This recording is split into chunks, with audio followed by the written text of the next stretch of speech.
Bismillahirrahmanirrahim. Alhamdulillahi wahidi somad alladzi lam yalid wa lam yulad wa lam yakul lahu kufuwan ahad. Asyhadu an la ilaha illallah wahdahu la syarikalah wa asyhadu anna Muhammadan abduhu wa rasuluh. Allahumma shalli ala Muhammad wa ala ali Muhammad. Ikhwatul iman rahimakumullah. Tentu saja setiap manusia pernah mengalami mimpi dalam tidurnya. Ada jenis mimpi yang berlalu begitu saja dan kadang-kadang si pemimpi lupa akan alur cerita atau peristiwa dalam mimpi tersebut. Yang kedua, ada jenis mimpi yang bisa menggambarkan tentang emosional seseorang. Dan yang ketiga, ada juga jenis mimpi yang bisa memproyeksikan atau menggambarkan tentang kehidupan seseorang di masa depan. Apa itu mimpi dan kenapa kita bisa bermimpi? Menurut teori pertama, yakni teorinya psikoanalisis milik Sigmund Freud, mimpi adalah emosional seseorang yang tidak terekspresikan di dunia nyata dan terpendam di alam bawah sadar. Kemudian emosi tersebut akan mengekspresikan dirinya dalam bentuk-bentuk mimpi, dalam bentuk-bentuk simbol gitu ya, simbol dalam mimpi. Yang mana simbol-simbol tersebut nanti akan diterjemahkan, akan ditabirkan menjadi sebuah analisis bagi Sigmund Freud untuk mengetahui keadaan mental atau psikis seseorang. Karena kan Sigmund Freud ini dia seorang dokter sebenarnya ya, tapi sekaligus dia nih seorang psikolog atau seorang psikiater, terbiasa menangani kasus-kasus orang yang stres, depresi gitu ya. Di awal-awal Sigmund Freud itu biasanya menangani kasus-kasus tersebut dengan konseling dan kemudian dengan hipnosis, dan di akhir menjelang akhir hidupnya itu beliau menangani kasus-kasus gangguan mental seseorang itu dengan menganalisis mimpi-mimpi tadi lewat pentakbiran mimpi. Dan menurut beliau mimpi adalah emosi seseorang yang terpendam di alam bawah sadar, yang tidak sempat terekspresikan, dan emosi tersebut mencari ekspresinya sendiri dalam bentuk simbol-simbol yang mesti diterjemahkan oleh si pentakbir mimpi. Yang kedua, ada teori aktivasinya milik Alan Hobson. Alan Hobson ini dia seorang neurologis ya, seorang ahli saraf. Menurut Hobson, menurut Hobson, mimpi itu tidak lebih daripada sekedar potongan-potongan ingatan seseorang yang ketika tertidur dan otaknya aktif, sedangkan jasmaninya tidak aktif atau tertidur tapi otaknya aktif. Nah, potongan-potongan ingatan tersebut atau potongan memori tersebut dia akan merangkai seperti puzzle ya, merangkai sendiri, membentuk menjadi sebuah alur cerita atau peristiwa.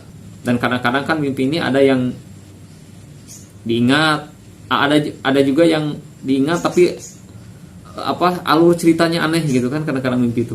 Ada juga misalnya mimpi tapi pas bangun lupa lagi gitu apa yang dimimpikan. Nah, jadi menurut Alan Hobson, mimpi itu tidak lebih daripada sekedar potongan-potongan kenangan, potongan-potongan memori yang kemudian membentuk menjadi sebuah alur cerita ketika jasmani kita tertidur dan otak kita aktif. Tapi ikhwatul iman rahimakumullah, dengan dua teori tersebut, yaitu milik Alan Hobson ataupun milik Sigmund Freud gitu ya, itu tidak bisa menjawab secara sempurna mengenai proses mimpi seseorang. Karena begini, di antara mimpi itu memang benar gitu ya. Menurut Alan Hobson tadi, potongan-potongan kenangan iya bisa jadi sebagaimana yang diterangkan oleh Alan Hobson. Karena terkadang kita juga mimpi itu kan tadi gitu ya, tidak ingat apa yang kita mimpikan atau ceritanya aneh-aneh. Kemudian menurut psikoanalisisnya milik Sigmund Freud, mimpi itu penggambaran emosi seseorang, bisa jadi iya gitu ya. Kalau di Sunda di kami, kalau mimpi mimpi seseorang jatuh dari motor, maka dia pertanda orang tersebut itu sedang patah hati. Nah, itu berulang-ulang, bukan satu orang ya, berulang-ulang mimpi mimpi orang yang jatuh dari motor itu ceritanya sama gitu ya, realnya sama, bahwa orang tersebut sedang patah hati. Berarti kan ada semacam apa ya, ijma sukuti ya, ada ijma gitulah ya, ada kesepakatan di antara orang-orang yang bermimpi tersebut, ternyata benar gitu maknanya tuh, itu penggambaran emosi seseorang. Bisa dibenarkan juga dari satu sisi gitu ya. Tapi di antara mimpi tersebut ada jenis mimpi kan yang begini, jenis mimpi yang bisa memproyeksikan masa depan seseorang. Ada jenis mimpi yang seperti itu, memproyeksikan hal-hal yang akan terjadi di masa datang. Misal kalau dalam Al-Quran di surat Al-Fat ya, Al-Fat ayat 27, A'udzubillahi minasyaitonirrajim, laqad sadaqallahu wa rasulahu laqad sadaq apa? Kalimatnya itu laqad sadaqallahu wa rasulahu ru'ya bil haq ya.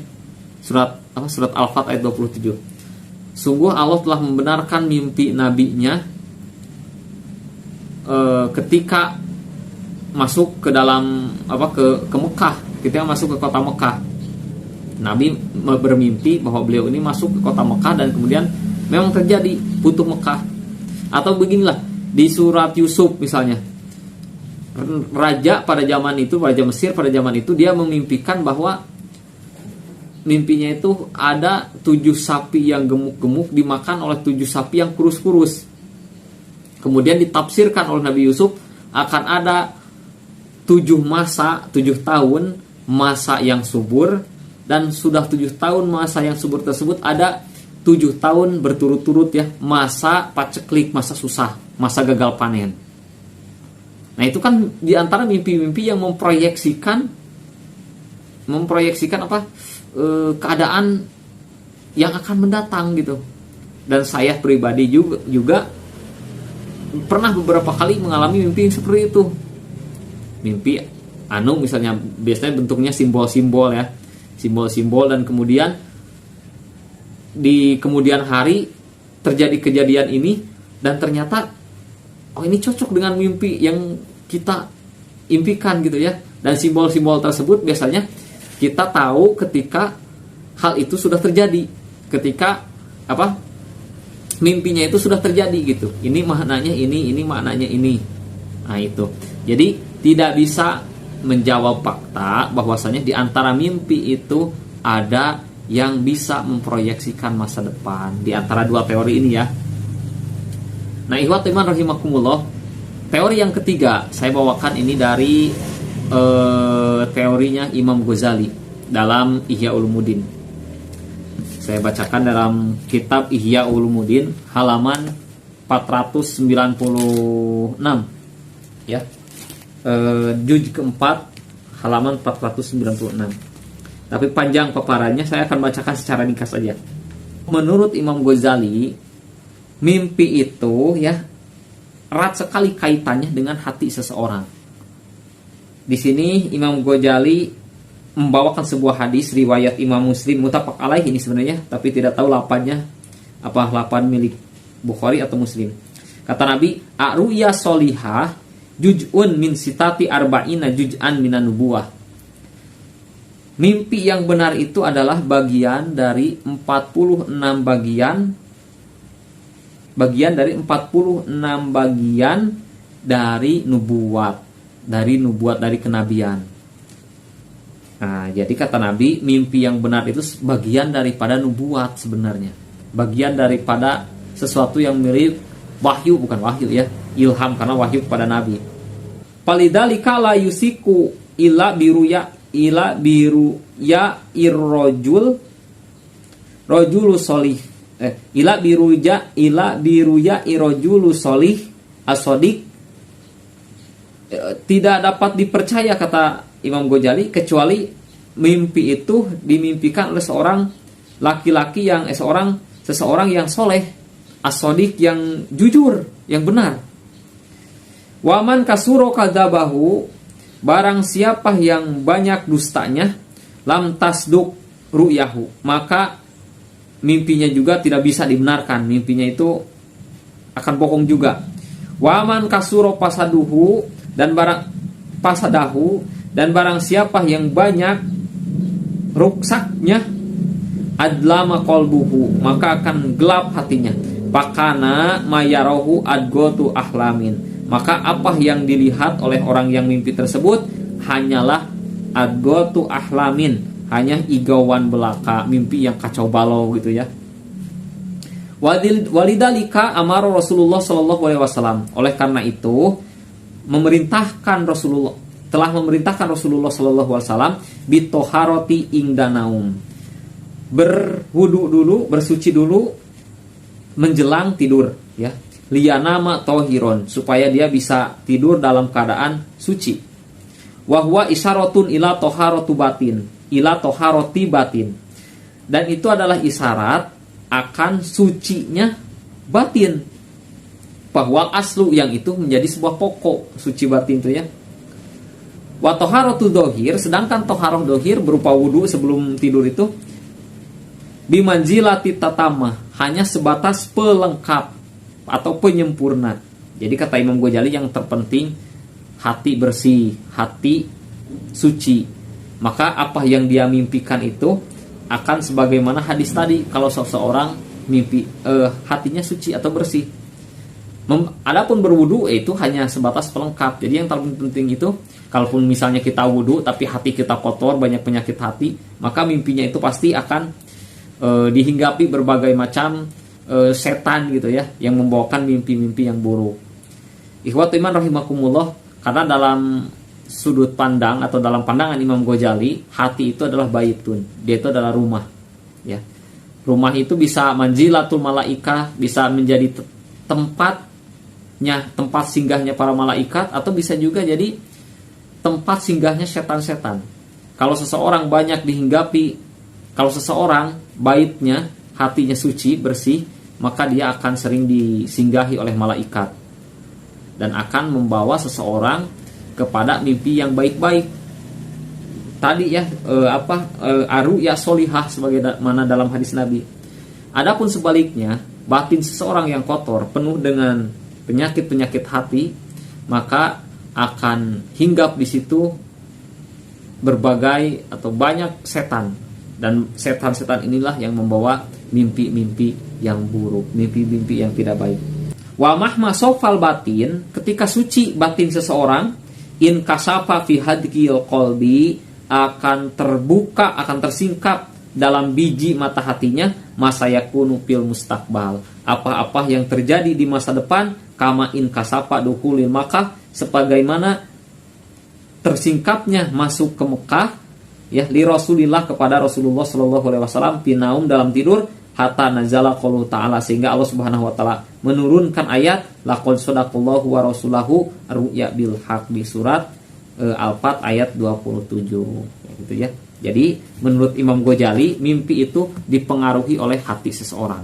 Apabila hatinya suci, maka dia akan menjadi tempat singgahnya para malaikat, dan malaikat itulah yang akan membawa mimpi-mimpi yang baik kepada kita, atau mubasyirat.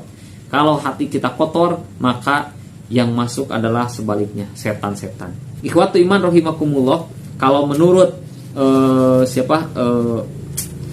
Ibnu Qayyim al-Jauziyah, Madarijus Salikin juz 1 halaman 76, kata beliau, wa asdaqu ru'ya, sebaik-baik, sebenar-benarnya mimpi itu ru'ya bil ashar, yaitu mimpi ketika waktu sahur. Fa innahu waktu nuzuli ilahi, karena waktu itu adalah waktu turunnya isyarat-isyarat ketuhanan gitu ya. Waqti robir rohmati wal magfirati, dan lebih dekat kepada rahmat dan magfirah. Wasukunus sayatin, dan pada waktu sahur itu setan tidak aktif, dia tidak berkeliaran gitu ya. Wa aksuhu, dan sebaliknya ru'ya atamati, mimpi di dan sebaliknya gitu ya, mimpi yang buruk itu, mimpi yang paling buruk itu adalah mimpi ru'ya atamati, mimpi yang diimpikan ketika seseorang tidur di waktu petang, ya. Itu pasti setan. Karena apa? Ingda intisari sayatin. Karena pada waktu itu kata Ibnu Qayyim berkeliaran setan. Baik, demikian dulu karena videonya sudah terlalu panjang. Wallahu bimuwafiq ila aqwamit thoriq. Wassalamualaikum warahmatullahi wabarakatuh.